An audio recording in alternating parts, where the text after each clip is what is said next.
जीवन घटना चक्र हिंदी में आप सभी को स्वागत करती हूँ। तो आज का क्वेश्चंस देखते हैं। उसने कहा था कि मुख्य पात्र का नाम है। उसने कहा था कि मुख्य पात्र का नाम है, तो लहना सिंह नाम है। क्या है मुख्य पात्र का नाम? लहना सिंह। अब हम इस क्वेश्चंस का डिटेल देखते हैं फ्रेंड्स। चंद्रधर शर्मा गुलेरी द्वारा रचित कहानी उसने कहा था में पात्रों की संख्या अधिक है, किंतु उसकी मूल आत्मा केवल लहना सिंह और सूबेदारनी से ही अधिक संवेदित दिखाई देती है। लेखक इन्हीं दोनों पात्रों के बीच एक ऐसी प्रेम कहानी का ताना बाना बुनता है जो लहना सिंह के जीवन को आदर्शवादी मूल्यों से जोड़ देता है। इसका कथानक प्रथम विश्व युद्ध से लिया गया है।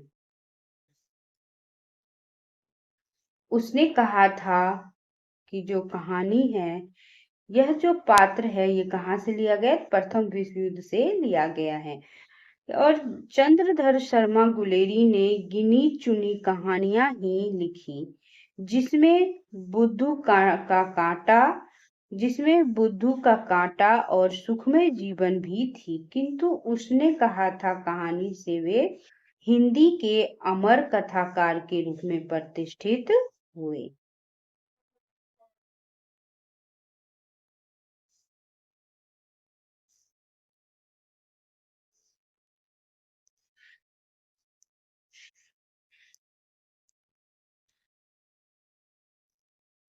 अब है नेक्स्ट क्वेश्चंस। इतिहास के प्रति भारतीय दृष्टिकोण प्राय है, तो अध्यात्म परक का। किसका है दृष्टिकोण?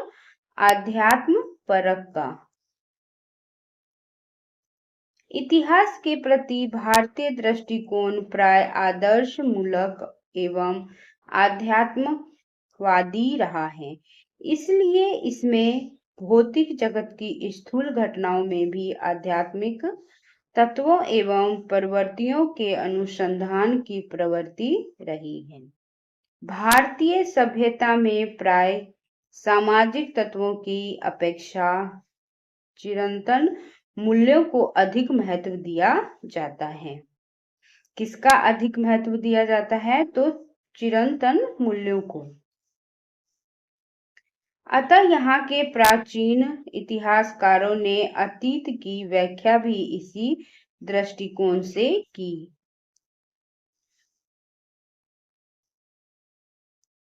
सूरती से आशय है, सूरती से आशय है ध्यान। क्या है आशय? ध्यान। अब हम इस क्वेश्चंस का डिटेल देखते हैं। सूरती और निरति। सूरती और निरति का संयुक्त प्रयोग सबसे पहले नाथपंथी रचनाओं में मिलता है।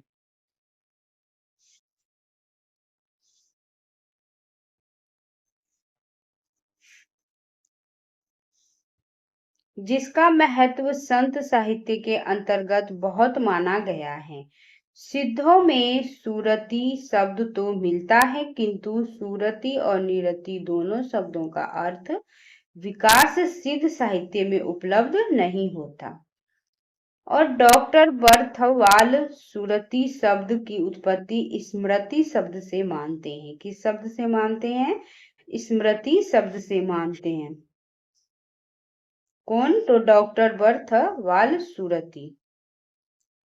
आचार्य श्रुति मोहन सेन ने सूरती का अर्थ प्रेम और निरति का वैराग्य किया है। हिंदी में सूरती के कई अर्थ प्रेम कीड़ा स्मृति होते हैं। संतों ने सूरती का प्रयोग निरसंदेह नाथ योगियों के शब्द सूरती योग के अर्थ में किया है। सूरती साधना मानसिक साधना है और अजपा जाप जो है वो अजपा जाप है और लय योग है, यही ध्यान योग है। इसके द्वारा साधक आंतरिक अवस्थाओं का पर्यवेक्षण कर उपलब्ध ज्ञान द्वारा परम तत्व का साक्षात्कार करता है, जिनसे उसे आत्मदर्शन की उपलब्धि होती है।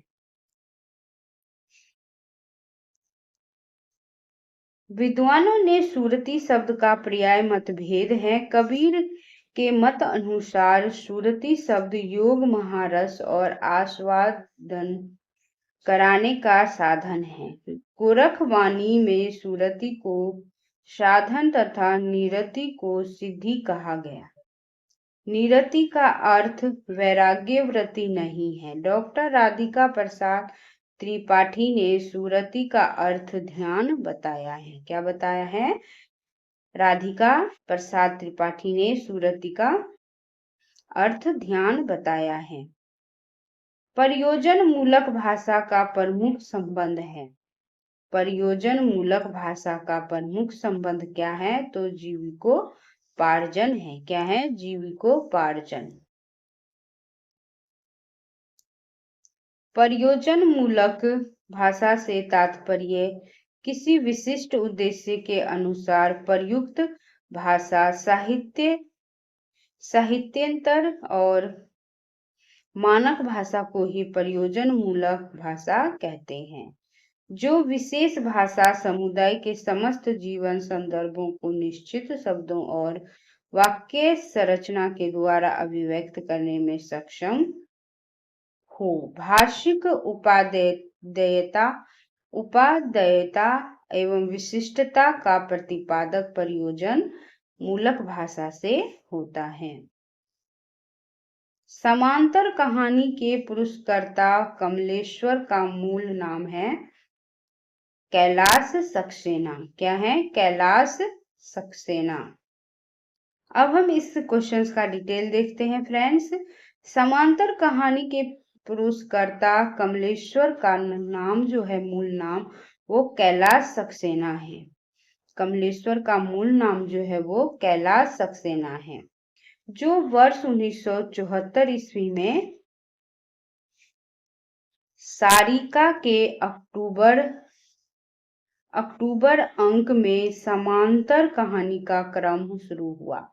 मेरा पन्ना स्तंभ में कमलेश्वर ने इसकी पृष्ठभूमि और वैचारिकता का धारावाहिक परिचय दिया। इसने तो कमलेश्वर ने। इसका मूल नाम क्या है कमलेश्वर का? कैलाश सक्सेना। इसके नामकरण के बारे में इब्राहिम शरीफ ने लिखा है, आज की हिंदी कहानी को हम लोगों ने समांतर कहानी का नाम दिया है।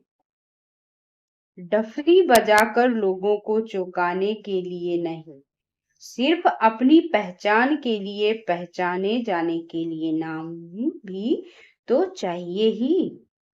यह जो है ये किसने बोला है? इब्राहिम शरीफ ने यह लिखा है। अब अन्य महत्वपूर्ण तथ्य देखते हैं फ्रेंड्स। गोपाल दास सक्सेना को नीरज के नाम से भी जानते हैं। गोपाल दास सक्सेना को किस नाम से जानते हैं? नीरज के नाम से भी जानते हैं।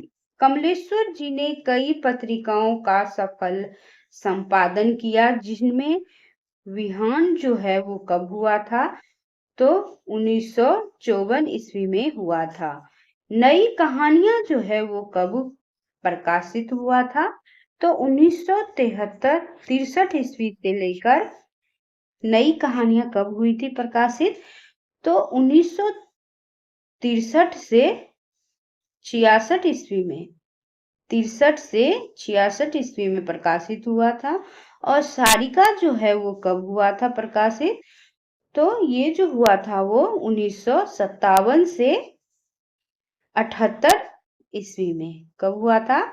1957 से 1978 ईस्वी में। कथा यात्रा जो है वो कब हुआ था प्रकाशित? तो कथा यात्रा जो है वो 1978 से 79 में हुआ था प्रकाशित। अब गंगा जो है वो कब हुआ था प्रकाशित? तो गंगा जो है वो हुआ था 1984 से 1988 ईस्वी में। आदि है। कमलेश्वर का नाम नई कहानी आंदोलन से जुड़े अग्रणी कथाकारों में आता है। किसका नाम? तो कमलेश्वर का नाम। इनका नाम क्या था? मूल नाम? तो कैलाश सक्सेना। उनकी पहली कहानी जो थी वर्ष 1948 जो ईस्वी में प्रकाशित हो चुकी थी, परंतु राजा निर्बसिया जो है वो कब प्रकाशित हुआ था? तो 1957 ईस्वी में। वे रातों रात एक बड़े कथाकार बन गए। कौन? तो कमलेश्वर जो है वो रातों रात एक बड़े कथाकार बन गए। कमलेश्वर की प्रमुख कहानियां हैं मांस का दरिया, नीली झील, तलाश, बयान, नागमणि, अपना एकांत, आशक्ति, जिंदा मुर्दे, जॉर्ज, पंचम की नाक, मुर्दों की दुनिया, कस्बे का आदमी और स्मारक आदि। अब हम नेक्स्ट क्वेश्चंस देखते हैं फ्रेंड्स। समानांतर जो है, समांतर कहानी आंदोलन, समांतर कहानी आंदोलन ने किसने चलाया? तो समांतर कहानी आंदोलन जो है वो किसने चलाया? कमलेश्वर ने चलाया। इनमें से कौन सा प्रकार समालोचन का नहीं है? तो इनमें से जो है वो कौन सा प्रकार समालोचन का नहीं है? तो आलोचनात्मक जो है वो, आलोचनात्मक और आलोचना जो है वो समालोचना का प्रकार नहीं है। अब हम इस क्वेश्चंस का डिटेल देखते हैं फ्रेंड्स। सैद्धांतिक आलोचना, निर्यात्मक आलोचना और व्याख्यात्मक आलोचना, परिचयात्मक आलोचना, तुलनात्मक आलोचना, मनोवैज्ञानिक आलोचना, मार्क्सवादी आलोचना इत्यादि जो है वो समालोचन के प्रकार है। आलोचनात्मक आलोचना जो है समालोचना का प्रकार नहीं है। अब है नेक्स्ट क्वेश्चंस। संवेदनात्मक ज्ञान और ज्ञानात्मक संवेदन।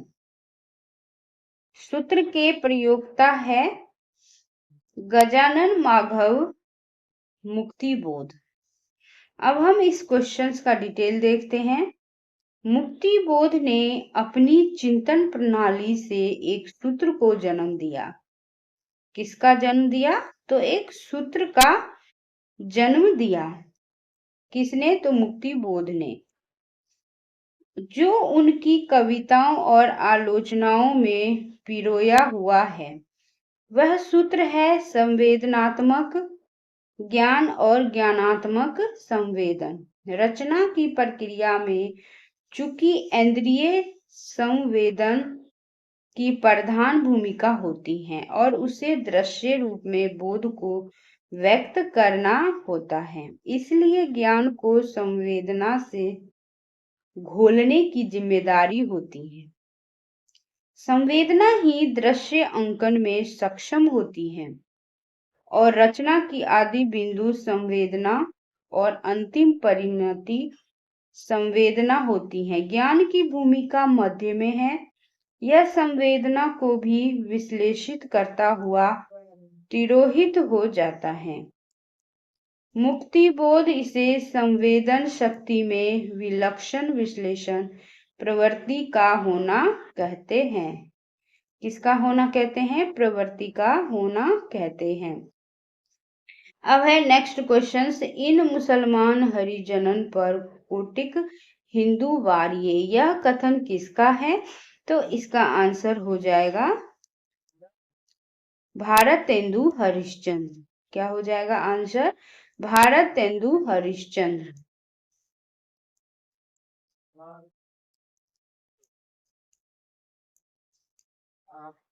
रसखान का मूल नाम जो है वो सैयद इब्राहिम था। रसखान का मूल नाम क्या है? सैयद इब्राहिम है नाम। वैष्णव धर्म से आसक्त होकर कृष्ण भक्ति में लीन हो गए। कौन? तो रसखान जी। और इसी परंपरा का पालन वाहिद और आलम ने भी किया। इन मुस्लिम हरिभक्तों के लिए भारतेंदु हरिश्चंद्र ने उपयुक्त उक्ति कही। अब नेक्स्ट क्वेश्चन है, इन मुसलमान हरिजनन पर कोटिक हिंदू वार्ये लिखने वाले कवि है, तो कौन है? तो भारतेंदु हरिश्चंद्र है। आचार्य शुक्ल ने एडविन आर्नल्ड के आख्यान काव्य नाइट ऑफ एशिया का बुद्ध चरित्र नाम से किस भाषा में अनुवाद किया? तो किस भाषा में अनुवाद किया है? तो ब्रज भाषा में अनुवाद किया है। अब इसका डिटेल देखते हैं इस क्वेश्चन का। आचार्य रामचंद्र शुक्ल ने एडविन आर्नल्ड के आख्यान काव्य लाइट ऑफ एशिया का ब्रज भाषा में बुद्ध चरित्र के नाम से पद अनुवाद किया है। इसने तो राम शुक्ल ने। जैसी तथा बुद्ध चरित्र की भूमिका में क्रमशः अवधि तथा ब्रज भाषा का भाषा शास्त्रीय विवेचन करते हुए उनका स्वरूप भी स्पष्ट किया है। अन्य महत्वपूर्ण तथ्य हैं, आचार्य रामचंद्र शुक्ल ने जोसेफ एडिसन के प्लेजर्स ऑफ इमेजिनेशन का कल्पना का आनंद नाम से एवं राखाल दास जो है वो बंदोपाध्याय के शासक उपन्यास का हिंदी में रोचक अनुवाद किया है। शासक मूल बंगला में दुखांत है और पर उन्होंने उसे दुखांत बना दिया है। ऋतु वर्णन तो इनके ऐसा और किसी सिंगारी कवि ने नहीं किया है। आचार्य रामचंद्र शुक्ल का यह कथन किस कवि के लिए है? तो यह सेनापति कवि के लिए है।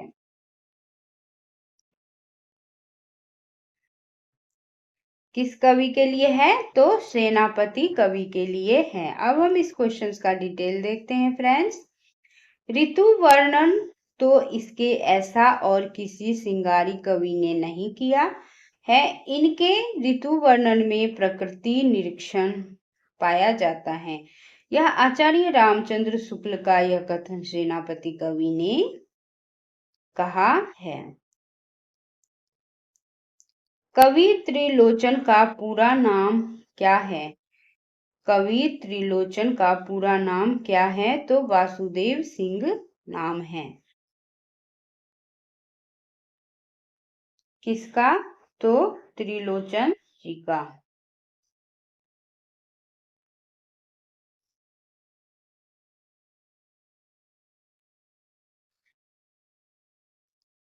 त्रिलोचन जी का पूरा नाम क्या है? तो वासुदेव सिंह। अब हम इस क्वेश्चन का डिटेल देखते हैं।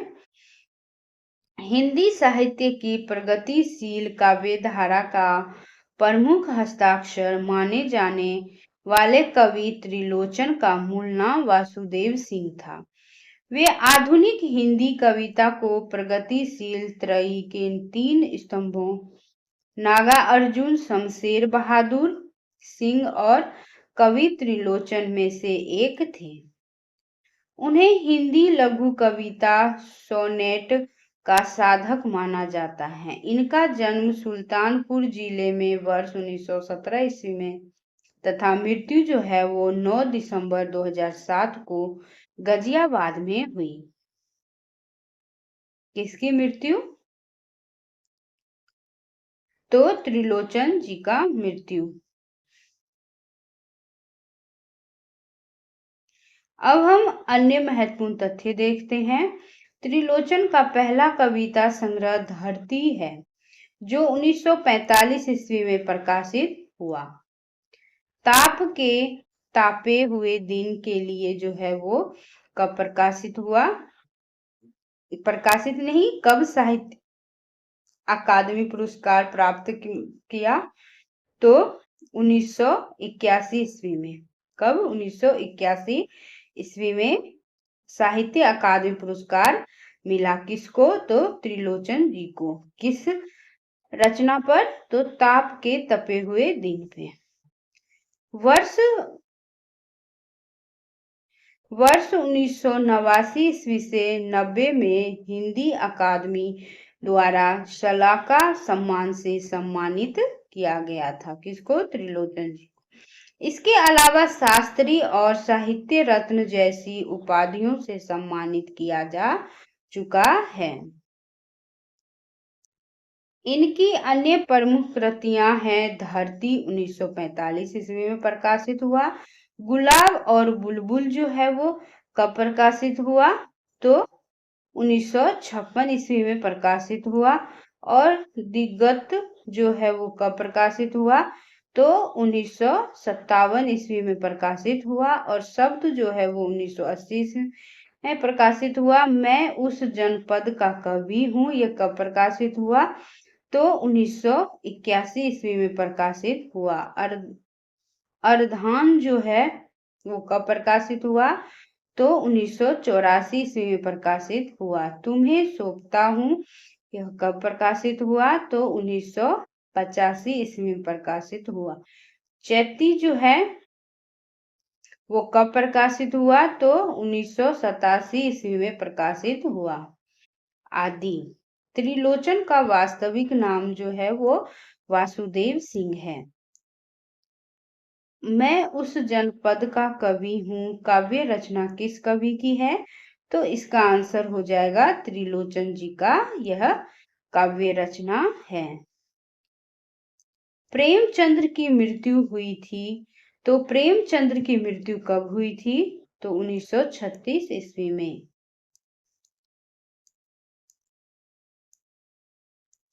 मुंशी प्रेमचंद्र जिनका वास्तविक नाम है धनपत राय था। क्या नाम था प्रेमचंद्र का वास्तविक नाम? तो धनपत राय। इनका जन्म हुआ था 31 जुलाई 1880 ईस्वी को। कहाँ हुआ था? तो वाराणसी में हुआ था। वाराणसी के निकट लम्ही नामक ग्राम में हुआ था। इनके पिता का नाम अजैब राय था। किनके पिता का नाम? तो प्रेमचंद्र जी के पिता का नाम।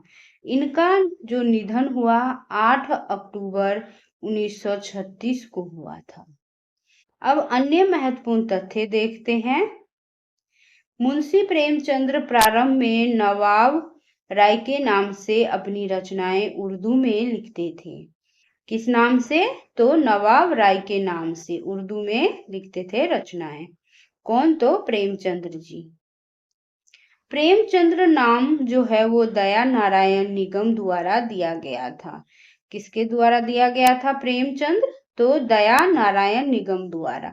प्रेमचंद्र उपनाम इन्हें प्रथम 5 कहानियों के संग्रह जो है सोजे वतन के बाद मिला है।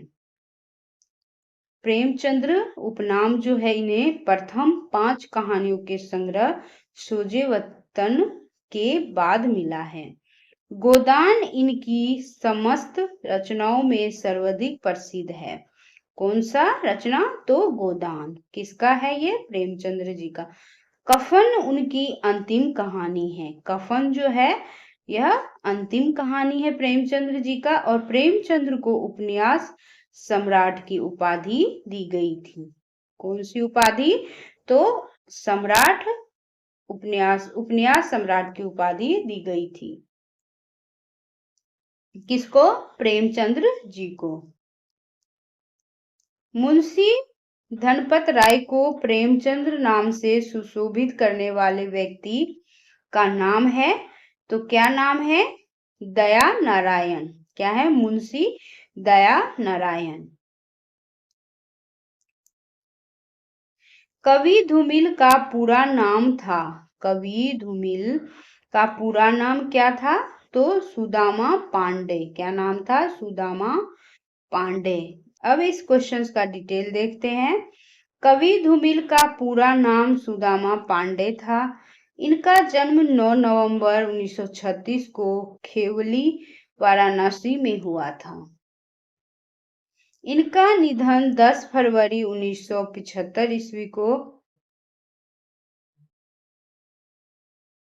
को हुआ। इनकी प्रमुख कृतियां हैं संसद से सड़क तक, जो 1972 ईस्वी में प्रकाशित हुआ, कल सुनना मुझे जो है, और सुदामा पांडे का प्रजातंत्र जो है वो कब प्रकाशित हुआ, तो 1983 ईस्वी में।